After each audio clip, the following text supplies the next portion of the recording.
Hi, and thanks for joining us today. I'm Jeff Steck from Tylerica Marketing Systems in Austin, Texas, and I'm joined today by Ken Tucker from Changescape Web and also Paul Barthel from Changescape Web in St. Charles, Missouri. And Ian Cantle, one of our regular hosts, isn't able to be with us today, but we do have a couple of recorded clips from him that we will intersperse in. Ian is from Outsource Marketing in Bradford, Ontario. Today's topic is unlocking the power of programmatic advertising for your small business. So we're going to dive into the dynamic world of programmatic advertising, which is potentially a game changer for small businesses that are looking to make a big splash in the digital marketplace. Whether you're just starting out or you're looking to refine your online advertising strategies, we want to demystify programmatic advertising, explore its benefits, and help you understand the ecosystem. We'll also talk about leveraging effective targeting strategies, measuring success, and navigating the challenges that come with it. So let's start with our first question. This one will go to Ian.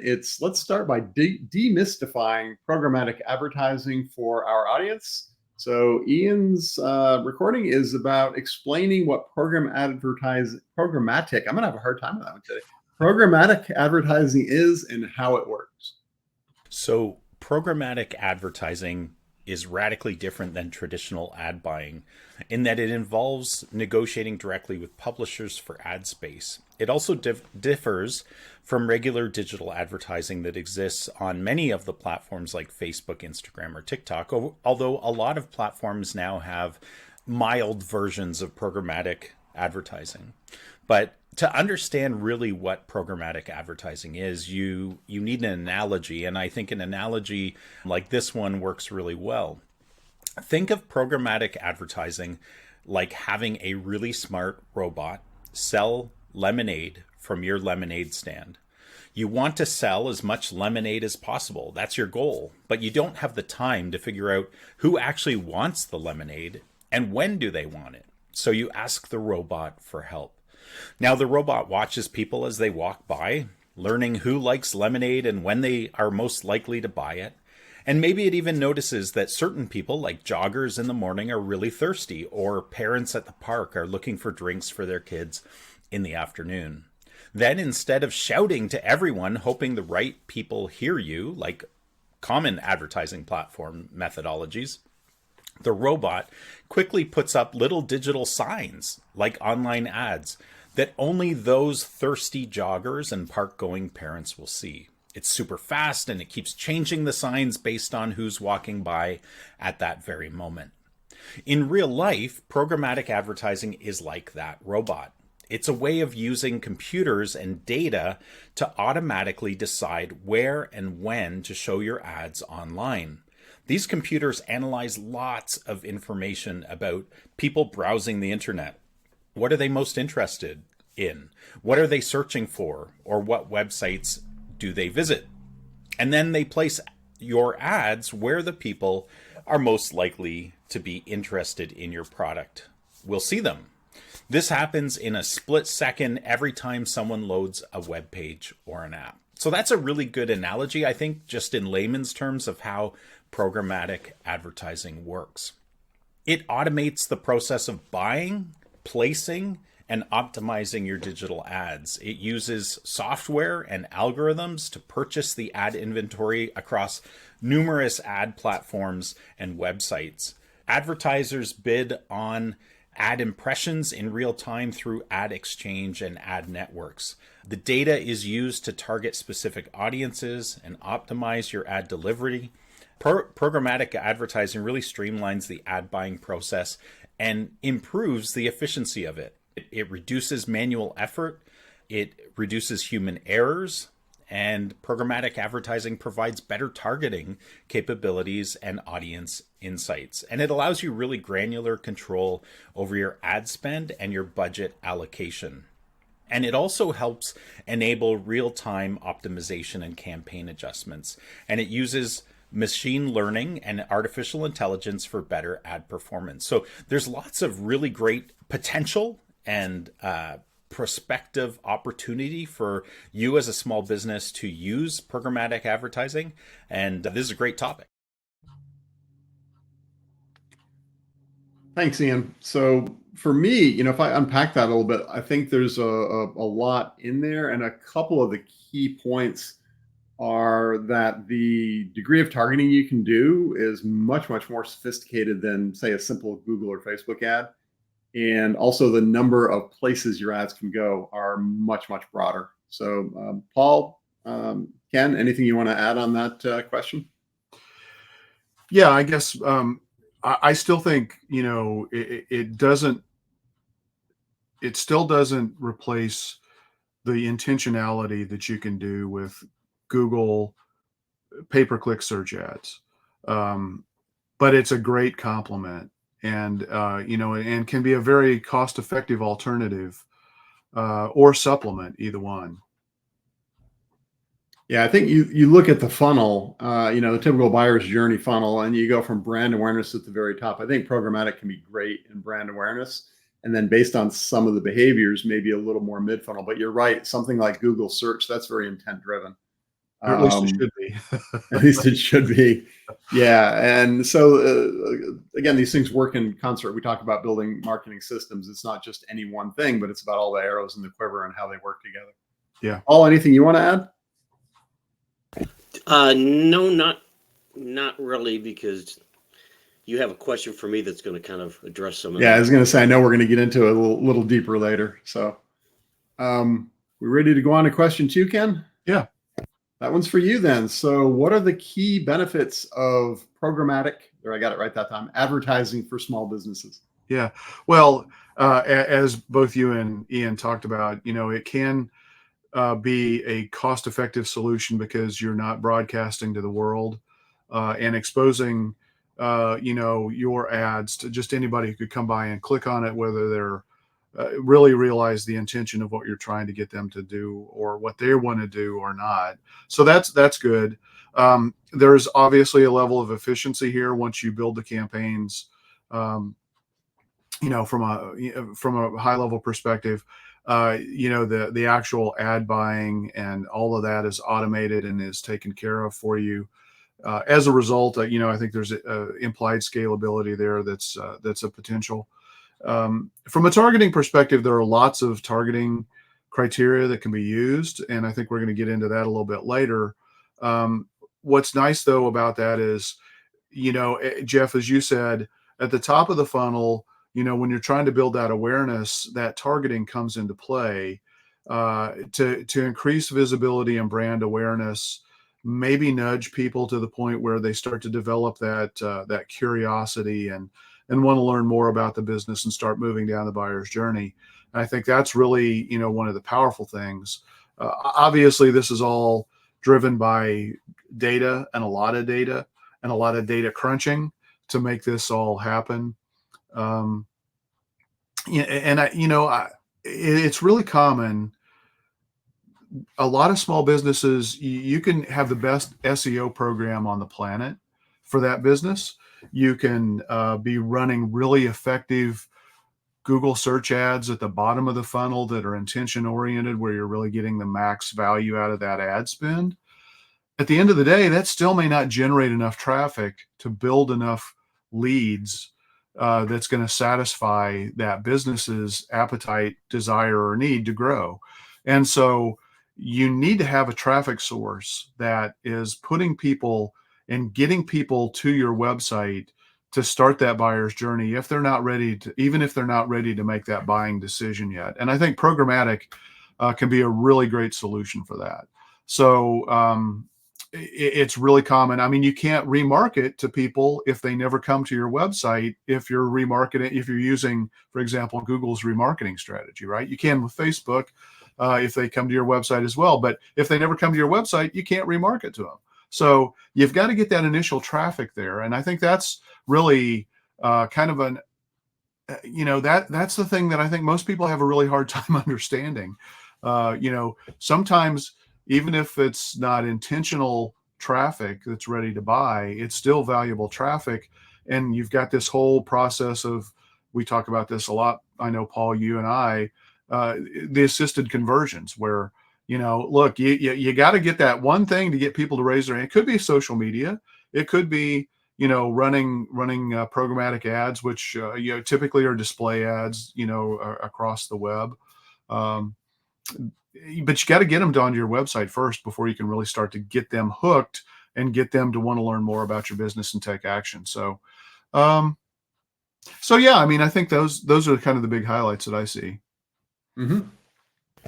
Yeah, something Ken just mentioned that's important, with the demise of cookies, assisted conversions have become harder to track. But I think what a lot of people don't realize is there's this mindset, well, I paid for an ad. Why aren't people clicking and converting? It's, well, because they know it's an ad and they've probably never, heard of your business before. Most people do not convert directly from an ad. They'll click on an ad and then they'll go to your landing page or your website. Maybe they'll go to your Facebook page. They'll do some research and then they'll convert. So even though they didn't convert directly from that ad, it was that ad that first introduced you, you and your business to that potential consumer. And then somewhere down the line, they converted it. We talk about touch points a lot, and advertising is just one more touch point. Right. Yep. Yeah, you make a good point, Paul. You have to kind of lay everything out and plan that buyer's journey and how you tap into it at various levels. And expecting an ad to make the sale is, I think, unrealistic in most cases. Expectation. The job of the ad is to catch somebody's interest and get them interested enough to click on the ad and go to the website. That's it. Once they get to the website, now you start doing the heavy lifting of educating, informing, convincing, and they're still probably not ready to buy. They might be if it's e-commerce, but maybe they're just learning about you, and there's a couple more steps to take. So again, a lot of not all, but a lot of the programmatic techniques can be very top of funnel, just intended to get interest and drive traffic. And I think that's one of the places it can shine because it is so cost effective. That volume is inexpensive, but it's all about big volume, to drive traffic. Yeah. And obviously, every business is different. So if you're a restaurant, somebody's hungry and you're running an ad, they're liable to take action very quickly. Water restoration, if you've got water coming into your house or flooding your basement, you're going to take action pretty quickly. But if you're buying a car, if you're buying digital marketing services, you're usually going to have a slower, longer sales cycle, based on, if what you're selling is bigger ticket, for example, a large remodeling project, for example, if to expect somebody to click on an ad and convert, is probably not very realistic, but it is critical to the buyer's journey. Yeah, and Go ahead, Paul. Going back to what you said, Jeff, about the purpose of the ad. That's why in Google's world, by default, they consider an ad click a conversion. Someone did a search for this product or service. We showed them your ad. They clicked on your ad. In Google's world, that's a conversion, but it's not a sale. Right. So conversion and sale are two different things. Yeah. You have to define what a conversion is for you. If you're running an ad to get people to sign up for your newsletter and someone signs up for your newsletter, that's a conversion, but you didn't sell them anything. Mm-hmm.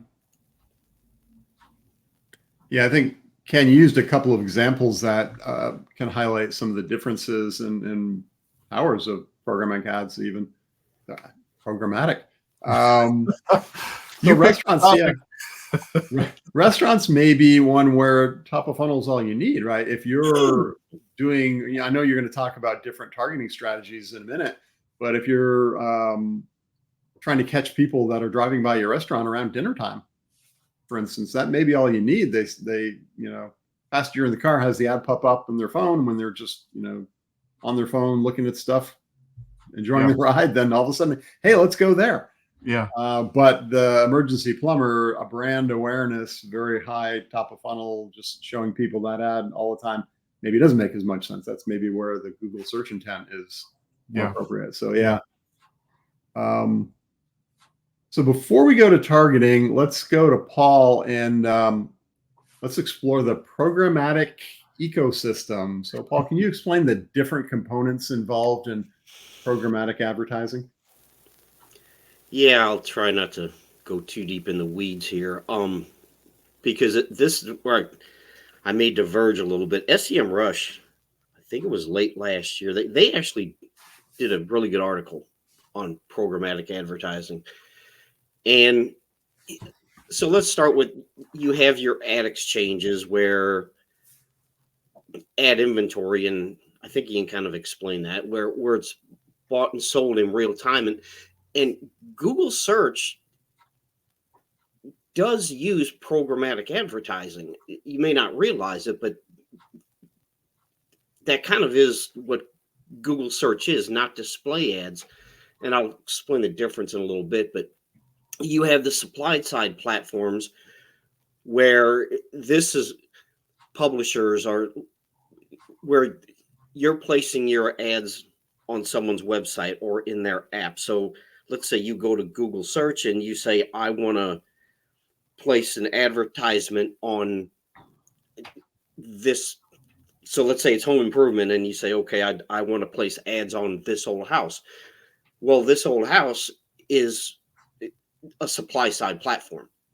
They're saying, okay, we have this much space on our website, wherever it is, to place ads. And they sell that ad space to whoever it is, Google or anyone else. And then you pay to place your ad there. And that gets ad networks as the aggregators like Google or YouTube or Facebook. Okay, that they go to these publishers and they say, okay, we want to buy ad space from you, and then we're going to turn around and we're going to sell that to our customers. That's what Google does. Okay, that's what Facebook does.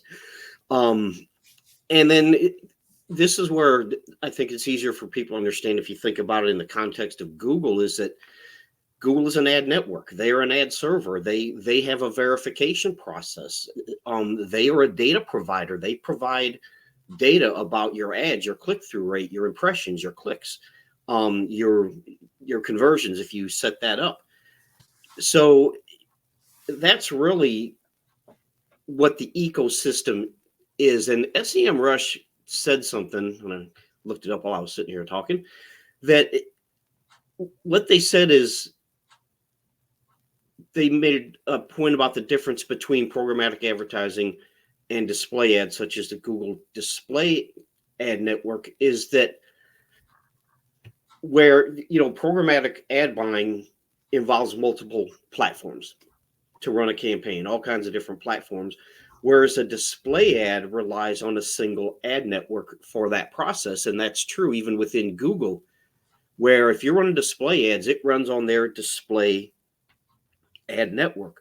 But if you're running a search ad, you have this box, okay, you run it on their search network, but they also have their ad partners. Okay, I usually turn that off, but you have to make that decision. But that is programmatic advertising. When you say, okay, I want to use your ad partners, this goes back to what we're talking, where Google goes out to all their ad partners saying, what kind of inventory do you have?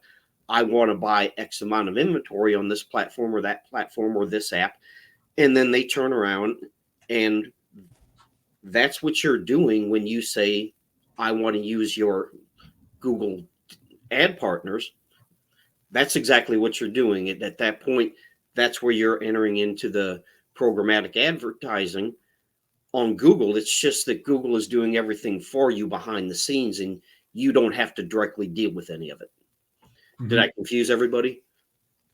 No, I think you're kind of hitting on it. It's for me, everyone thinks of Google as the search network, but yeah, they do have display, they do have their ad network, but it's a much more constrained set. The overall programmatic ecosystem is much broader than just what Google can do. So I think some people may dabble in it in Google, but if you're serious about it, you're going to be, outside and using one of the bigger.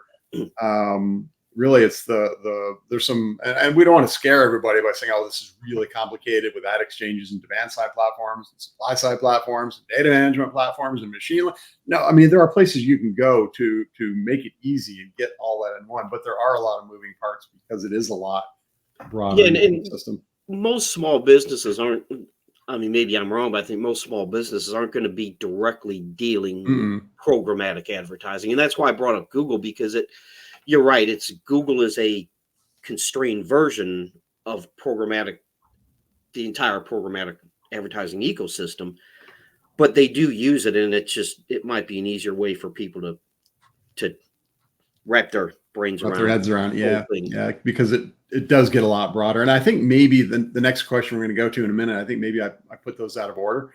I think maybe the targeting options and targeting strategies may, once you see the breadth of those, then understanding all the moving parts to manage that. And again, without scaring everybody into the complexity, there are platforms that make it easy. You go onto the platform, you set up your ads, you tell it what you want to target, and it goes out and it figures out how to run those ads on the different supply providers. But yeah, it's should we go to the targeting, Ken? Go to that one next. Do you want to jump Sure. in there? Maybe come back and look at the ecosystem a little more after that. Like I said, in retrospect, I should have flipped the order of these questions. So let's do that. Ken, what are some different targeting strategies that are available in programmatic advertising, and how do they work? Yeah. So, I mean, you can use targeting based on behavior of online browsers and what their interests are. You can have contextual delivery of ads based on relevant content or websites even. There's the demographic information, that is going to provide information based around age, gender, income, a whole variety of things. There are lots of different options that you can choose from there. Geographic targeting beyond just a radius or zip codes or things like that. You can actually use targeting based on a specific physical location or address, which is really pretty cool. Has a lot of really interesting implications. There's a retargeting element that can be involved. You can build lookalikes from the targeting criteria that you're using. Interest based. So, like Paul mentioned, I think earlier, if you're a home remodeler, you might want to try to target ad space that's made available on, publishers' platforms. Like he used the example, This Old House. I don't know if they actually allow ad space or not off the top of my head. They But actually do. they do. Okay. Yep. So, you can use websites that you think people are going to go to as trusted sources and run your ads there.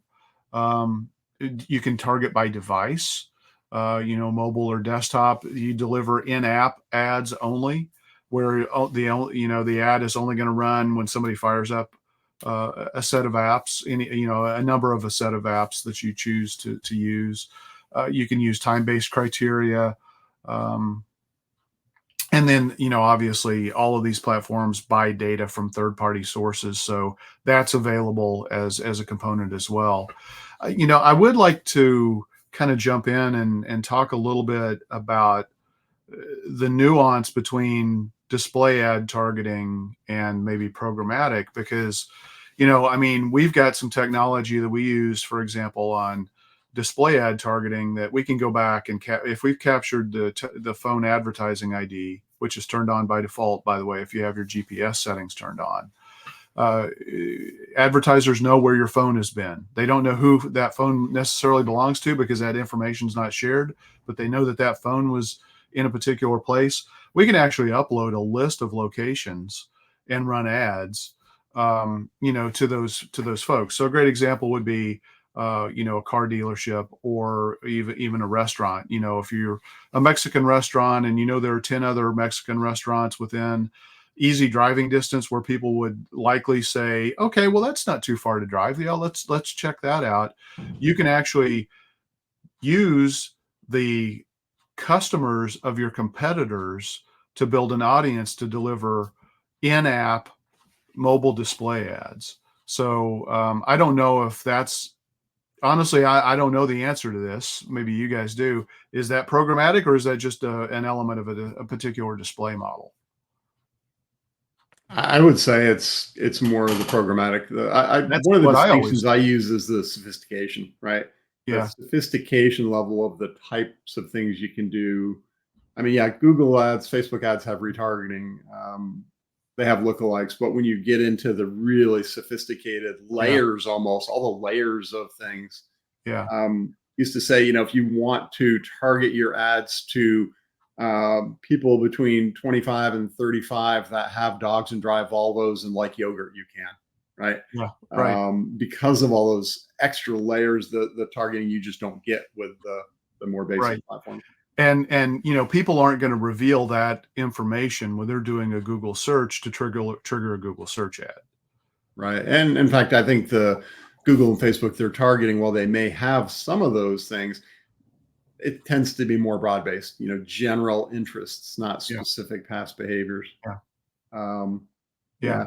So, yeah. So, I mean, yeah, like you said earlier, Jeff, I think this is a really cost effective strategy to get good traffic, not just throw something against a wall and drive everybody who possibly could be on the internet to your website. You don't want to do that. This is using these targeting elements to get likely relevant traffic to your website who, then you get them into the know, like, trust, try, buy, repeat, and refer model, where you're moving them through the buyer's journey. And, you're getting into the know and like probably a little bit more, maybe a little bit trust, to get them onto your website. And then it's the job of your website and all of the other marketing that you're doing to convince them, yeah, you're the solution Mhm. to their problem. Yeah, there's a couple of the interesting aspects of targeting that I'd like to dig a little deeper in. I don't know if you want to start it out, Ken, more maybe the geo targeting, geo fencing particularly, I think is interesting. And then Yeah. those multiple layers of behavioral. Do you want to dig into those a little more? Yeah, I mean, so you can do geo targeting on Facebook. In some cases you have to create like a reverse area where it's kind of interesting, where you deselect your targeting to actually be able to capture who actually went inside the space that you want to target. Um, a lot of times people are sold geofencing ads, and really they're just big radiuses that anybody who goes into a major sports complex is going to get that ad, and a lot of big media companies like to run those ads because their whole business model is broadcast advertising. And so they found a way to say, okay, well, it's not broadcast advertising because I'm targeting it only to the 40,000 people who went to, this particular stadium to run your ads in front of. I think geofencing has so much more potential. Jeff, as you mentioned, you can use it to trigger an ad when somebody is nearby. Uh, you know, um, like the restaurant example that you mentioned, we can we can actually upload up to 10,000 addresses and say, and we can drop a pin and say, here's the physical address, and and geofence anything around, a 200 foot to however big radius you want to do around that physical location. And then anybody who goes inside that, we build as a target audience to run ads for. And I think that's where it's super cool and it's seriously underutilized. And Hmm. you know there are people who do this, whether right or wrong. I'll let our listeners be the judge of that. But you can run ads. If you're a personal injury attorney, you target emergency rooms or urgent care centers, because those are places where people tend to go when they've had injuries. It's not perfect because sometimes people have the flu or another illness that sends them there, so it's not going to be perfect, but it's a pretty good start. I love the example of an auto dealership using it when somebody goes on a vehicle lot, they're looking for a car. You can run an ad to them to say, hey, maybe you want to check out what we have over here at this dealership. My favorite example is for restaurants. I mean, I just think it's so cool that a restaurant could actually target every customer that goes into another competitor's restaurant. You already know I used the example earlier, about Mexican food. You already know they like Mexican food. So why don't you run an ad to let them know you exist and give them a reason to come try your restaurant out? And if it's logistically, it makes sense because it's close proximity wise. I think that's a pretty solid approach, and it's really a pretty cheap strategy to get that visibility to a better defined audience than just sending a mailer out to everybody in the neighborhood, or hitting a boost button on Facebook and saying hit everybody that you can with my budget, which is usually too small, within a 10-mile radius of my location. This is more targeted and I think therefore more effective than that. Yeah, I think the geo-fencing capabilities within programmatic are, again, much more sophisticated than, if I run on Facebook or run on Google, I'm putting in a zip code, or maybe I'm dropping a pin on a map, but it's a fairly wide radius, really. I mean, I think Facebook, you can go down to the zip code level. Google, you can drop the pin and go down to maybe 1 mile around it. That's still a pretty big area. But to be able, as you said, to say, here are my top 10 competitors, I want to target people who have been to them in the last month. Yeah. That gets pretty powerful. I think geofencing has got some other cool uses too. For instance, if you're wanting to identify everyone who's been to a trade show, right? You geofence around the trade show for the time of the trade show, and then afterwards you've got, again, like you said, it's not perfect because other people pass through, but now you've got a pretty high probability that the people that are seeing your ads have been to that trade show. Yeah. Yeah, definitely. You can get more granular on Facebook with your targeting, but you have to do it. You have to actually put several geographies overlapping each other to where you create an exclusion area, and then you run your ad to the exclusion area. You're basically creating circles. You create a circle where you want to go, and then you take chunks out of it with other overlapping circles. Yeah, it's really clunky. It is clunky. Versus, depending on the platform, literally drawing a fence outline around a building and saying, I want to figure out people who've been there. Yeah. So it's awkward for sure. Paul, anything you want to jump in on targeting? No, not really, other than they deliberately make it kludgy to use because they're all about making money. Who's the they? The Google, Facebook, you mean? Facebook, or in Google. general? That's Google's on their big push again for AI, and they use broad match keywords and use our AI, and we can show more effective ads. It's like, yeah, you can make more money from Google. That's what you're doing. Yeah, I've got probably a different podcast. I've got a great counterexample of that. The combination, right? If you're not aware of the combinations and how they work together, you can get yourself in big trouble and spend money fast. Right. And the flip side with programmatic, again, because it is all about all those combinations, I said I wanted to take it back to the ecosystem. And you've got your platform providers for inventory, you've got your data providers for all the behavioral data. And by the way, side note, all those quizzes that are online about, where's your ideal retirement spot, answer all these questions and we'll tell you. It's not about telling you your ideal retirement spot. It's about building a profile for you for programmatic advertising. Exactly right. So that's where that comes from. It comes from those things Best online case scenario. that you answer. It comes from public information, places you've lived. It's where you've worked. It's about building that profile so you can, as I said, it's not such a stretch to think that if you wanted to advertise to, again, people in a certain town between 25 and 35 that have dogs, drive Volvos, and like yogurt, you can. Yeah. That's why if a quiz asks you where your ideal retirement spot is, tell them Antarctica. Yeah. Well, then it's going to draw a profile of you based on that. Yeah. They will. Yeah, I think, again, going back to the ecosystem, though, because it can get complicated with all these additional outlets for where your ads can go, even types of ads we're going to get into in a minute, because of the different layers of geofencing, because of the behavioral.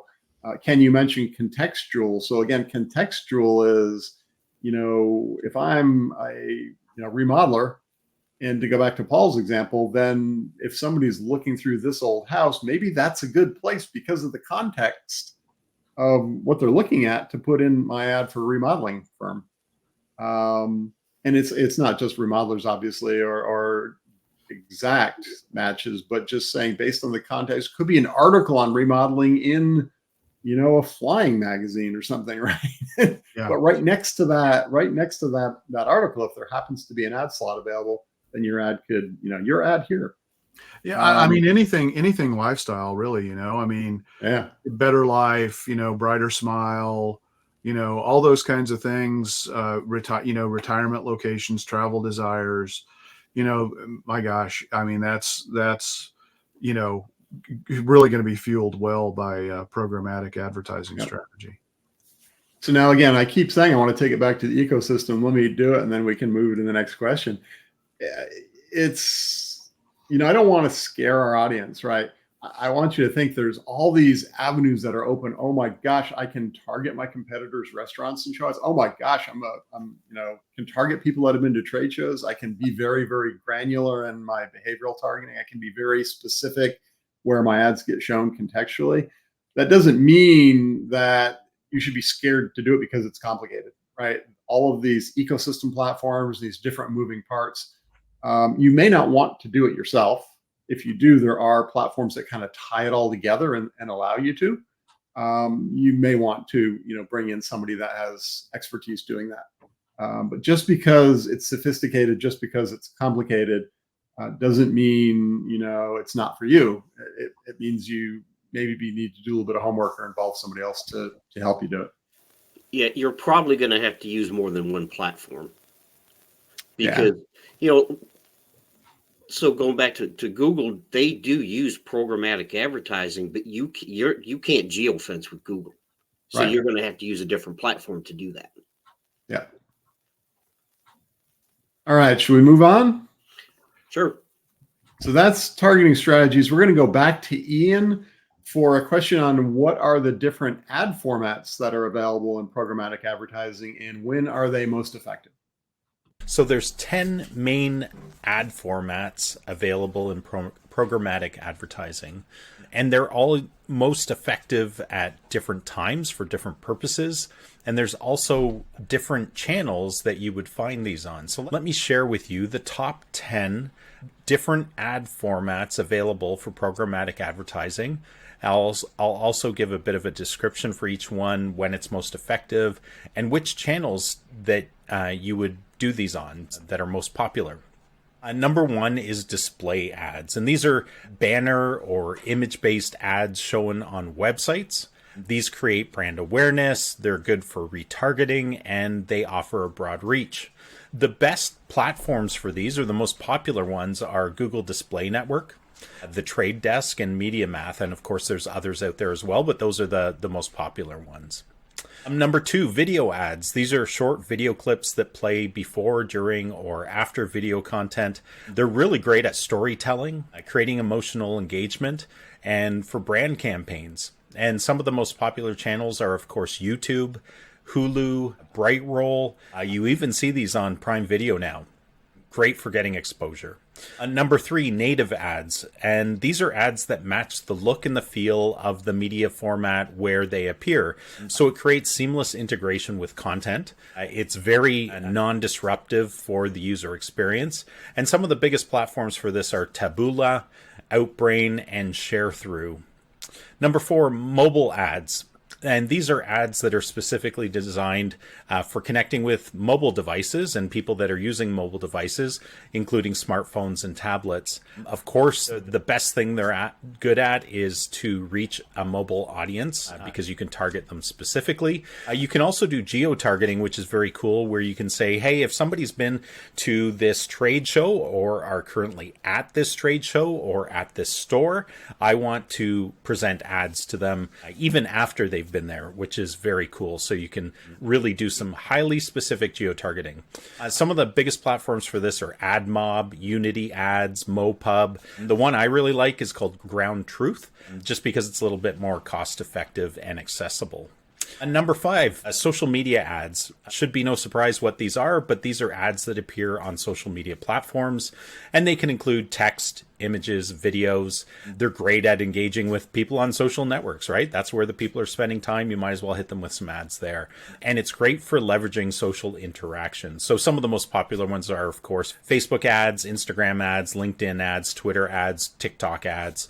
And then number 6, rich media ads. And these are interactive ads with features like video, audio, or other elements that encourage viewer interaction. These are good at engaging users with immersive experiences, and they have a high interaction rate. And some of the platforms that you'd find these on are DoubleClick, Seismic, and Flash Talking. Number 7, sponsored content. This is content that resembles the publication's editorial content, but it's actually paid for by an advertiser. So it's like advertorials that used to be in a lot of magazines, but it's very streamlined. It really is great at building brand trust, engaging in a less disruptive way. Some of the platforms you'd find this on are BuzzFeed, Vice Media, and The Atlantic. Number 8, search ads. These are very common. These are ads that appear in search engine results or on search-related websites, and you can do programmatic advertising with these. They have high intent for audience targeting, so you can say, hey, if somebody has a higher chance of actually clicking on the ad or of converting, I want to target those people. It's direct response campaigns. Some of the most common platforms, of course, are Google Ads, Bing Ads, Amazon advertising. Number 9, audio ads. Advertising that's integrated into audio streaming services or podcasts. It's great at reaching audiences during audio engagement. It's non-visual. Obviously, it's auditory. And some of the biggest platforms are Spotify, of course, Pandora, iHeartRadio, if you're listening to radio stations online. And number 10, finally, is connected TV ads. And these are ads that are served on internet-connected TVs, often during streaming video content, targeting TV viewers with digital precision, high engagement content. Roku is one of the big platforms, Hulu, and Sling TV. But what the biggest thing you should take away from this is that there's lots of different platforms, there's lots of different types and formats of ads. The key here is knowing who it is you're trying to target, finding where they're spending their time and on what type of media they consume, and then finding the best platform that you can affordably present your ads on and do some programmatic advertising. Yeah, I thought that was a pretty good round out of all the different types of ad formats and outlets that are available. Paul, Ken, do you guys have any favorites? Favorites? Well, I don't like to see ads personally.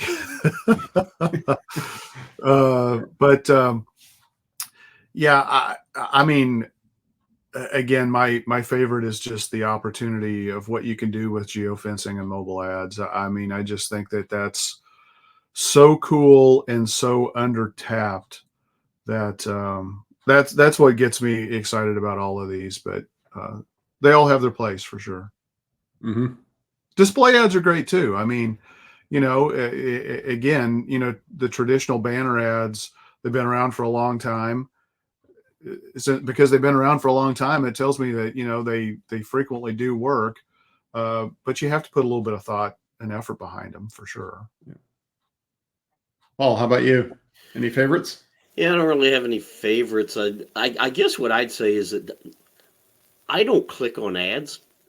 And what I would tell small businesses is if you're someone that doesn't click on ads, don't let that stop you, because people do, obviously, because they work and we see it work all the time.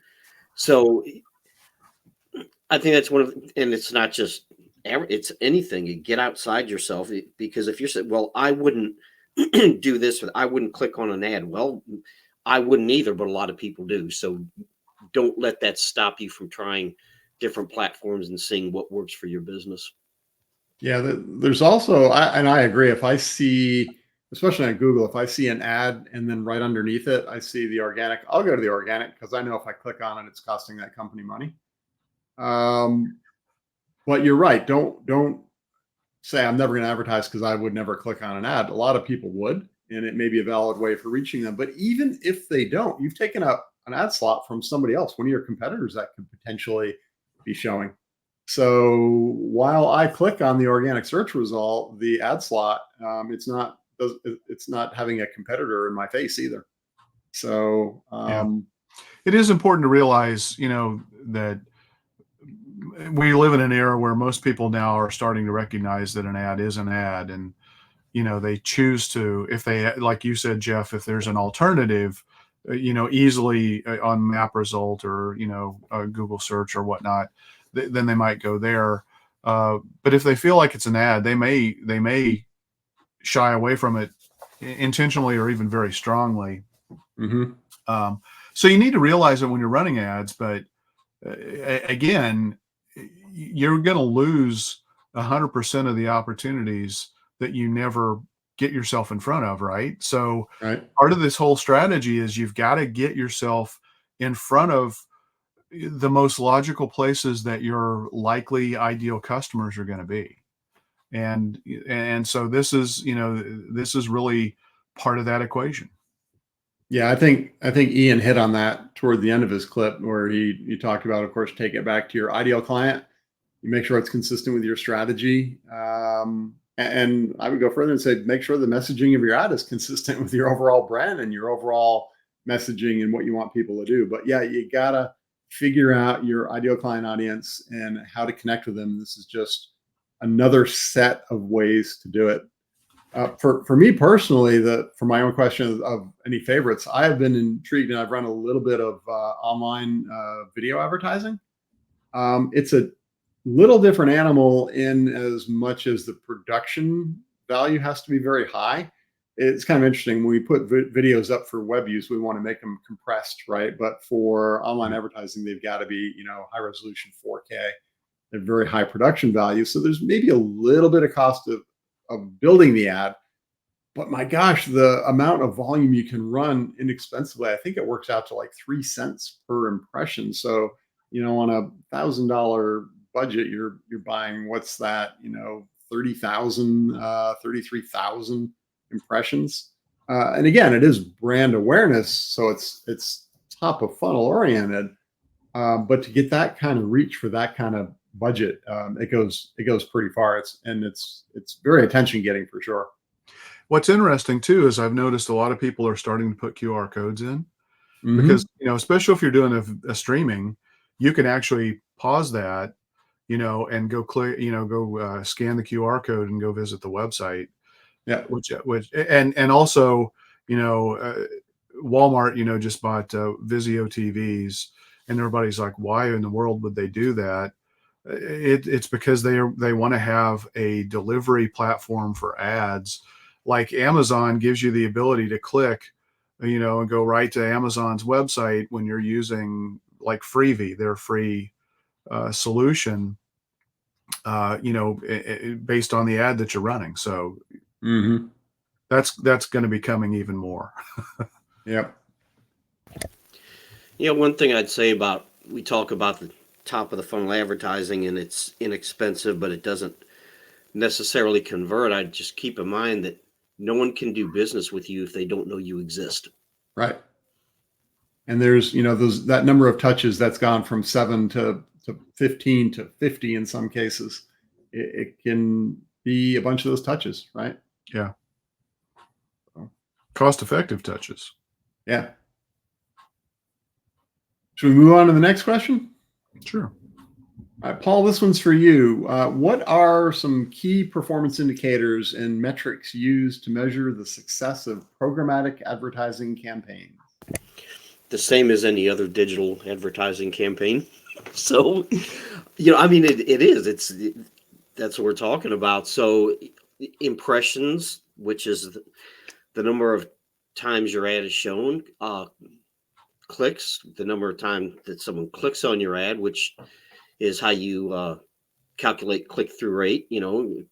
Clicks divided by impressions gives you your click-through rate. And then the conversion rate, how many, and this is where I kind of touched on this earlier, you have to define what is a conversion for you or for that campaign. And so then you you figure your conversion rate, and then you get into some more, this has more to do with budgeting, I guess, or how you, in Google's world, how you maximize or how you target your budgeting, so you can maximize for clicks within Google, or you can maximize for conversions, and their AI supposedly figures this out. And I say supposedly, but you have your cost per acquisition, and that's how much does it cost you to acquire a customer. And again, this goes back to conversion. What is a conversion? Define a conversion. And then your return on ad spend. I'm spending X amount, and so for every $10 I spent, I got $100 in business. Okay, that your return on your ad spend. And then viewability. This one, percentage of ads that we're actually seeing, because any ad platform. So go back to Google, because that's what people are familiar with. If they show your ad on page 2, that's an impression in Google's world. How many people are going to see that? It's like, where's the best place to hide a dead body? Page 2 of Google. So that's, just because there's an impression doesn't mean people see it, even if it's down at the bottom. And Google is going away from pagination anyway. It's just one endless scrolling experience. So if it's too far down, no one's going to see it. And then, your audience insights. Ian talked about brand campaigns, brand awareness, things like that. And that's important. We talk about a lot of times, a lot of businesses, they don't want to spend money on brand awareness, but that's how people are introduced to your business. If people don't know you exist, they're not going to contact you. So brand awareness is really important, and you have to, put some time and effort into that. And then your data insights, your audience insights, your analytics, which these ad platforms give you, but has to be set up correctly. Goes back to setting up your conversions, tracking those properly, because that's where your audience, that's where all this analytics comes from. So yeah, there's really no difference between, from the standpoint of KPIs of programmatic and any other advertising platform. You have to define your conversions, and you have to track them properly, and you have to set your budget properly and your targeting. And so yeah, it's pretty much the same as any other KPI, unless I missed something. I think go ahead, Ken.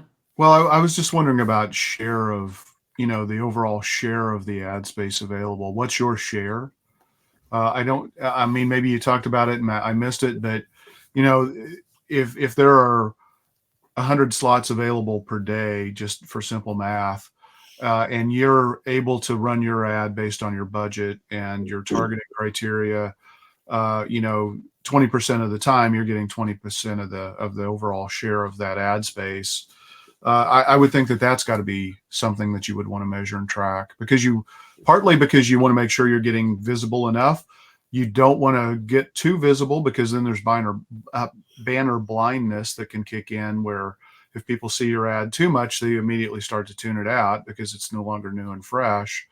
But you also want to try to do the best you can to block out your competition, Jeff, as you said. So, yeah, Google calls that, well, they change it on a daily basis, but we're talking about more than just Google. Well, yeah, but that's what people are familiar with. But yeah, it's percentage of ad share, basically. So if you're advertising for this product or service, and 20% of the time your ad shows, or 30% of the time your ad shows, which means 70% of the time your other competitors are showing. But if there's 100 different competitors, 30% may not be too bad. So it's all contextual, but then it's also, where does your ad show? If it's a search ad, going back to Google, is it top of page, absolute top of page? Where, if it's a display ad on a website, for instance, where are you showing? In a sidebar? Are you showing down near the footer? Where is your ad showing on that platform? Yeah. Mm-hmm. Yeah, I think relative to KPIs, what I would add is that certain things are going to be easier or harder than others. And you mentioned QR codes on videos, and I have to chuckle because if they're watching on the phone, that's a little hard. But no, absolutely, if they're watching on the TV, they probably got their phone with them. They can pop it up and hit that QR code, and boom, you've got them. So, but make sure that the URL the QR code drives to has targeting tracking parameters on it, UTM parameters, so that you know it came from the TV ad. Right. If you put a URL on the TV ad and you expect them to remember it, and probably don't put a real long URL, make it a short URL, and it may redirect to the actual page you want to go to and add tracking parameters when it redirects. So you got to figure out ways to attribute and get a little more creative, but I think it is a little harder with some of these platforms. Now, the platforms will give you some information about how often it showed and when and the demographics of the audiences that watched it. But you gotta look at those. And I think on videos, maybe not so much the captive videos, but places like YouTube, are people skipping over it? How far in are they watching? And then it goes back to the, as soon as the skip ad button shows up, that's how I watch it. Well, I actually heard somebody advocate the other day that YouTube ads should be 6 seconds or less, because that's the time until they can hit the skip button. So if you get your message across in 6 seconds, you got. And if it's 6 seconds or less, you don't get the skip ad button because it's only 6 seconds. Yeah. And then, going back to, always be testing, A/B testing, version A, version B, which one performs better. That's still valid in the programmatic world, to have multiple versions in continuing to look at your KPIs and look at what's doing better, boot out the one that's not performing as well, and substitute in something that hopefully will do better, and keep that experimentation going and see what people respond to. We've got just a few minutes left. Do we want to do a quick rapid fire, which would basically be the form of everyone jump in if there's some major challenges or pitfalls that you think advertisers, businesses that want to advertise using programmatic should be aware of when it comes to this opportunity?